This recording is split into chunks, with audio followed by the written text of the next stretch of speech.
Deep state আমাদেরকে থাকতে বলছিল 5 বছর, এটা আসিফ মাহমুদ সজীব ভুঁইয়া বলছে।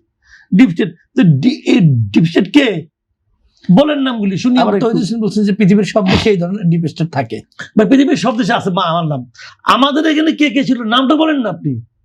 কে আপনাকে বলেছিল? আমাকে বলেছিল আমরা যেন 5 বছর থাকি, কে বলেছিল? নামটা বলেন। সেই লোকটা কি এখনো এক্সিস্ট করে সমাজে? সেই লোকটা কি এখনো কোথাও আছে? তাকে আমরা চিনি, বোঝার চেষ্টা করি।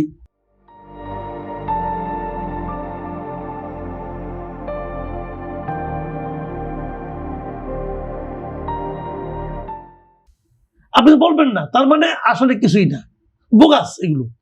যখন কেউ বলে, শুনেন, আমরা তো, আপনি তো অনেকদিন ধরে সাংবাদিকতা করেন, আমরাও তো একসময় করতাম।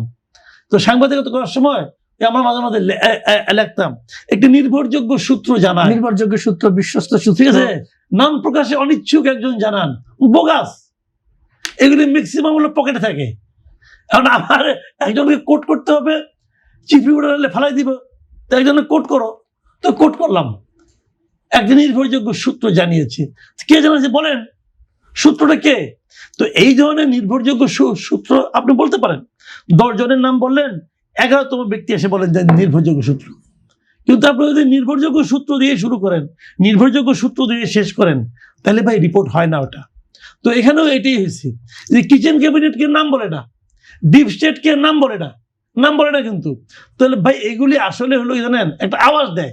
এই যে আরেকজনের ঘটনা বলি, ওটা বলে শেষ করি। এইগুলি, এই সমস্ত লোকগুলি কি, এর হলো আপনার এই যে ABM সাত্তার, এখন প্রাইম মিনিস্টারের প্রিন্সিপাল সেক্রেটারি সে, ঠিক আছে।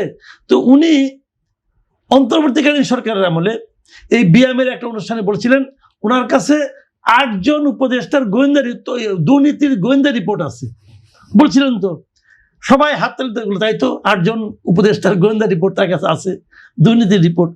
তো উনি কি বলছেন কোন 8 জন? উনি কি বলছেন কোন দুর্নীতি? বলেন না কেন?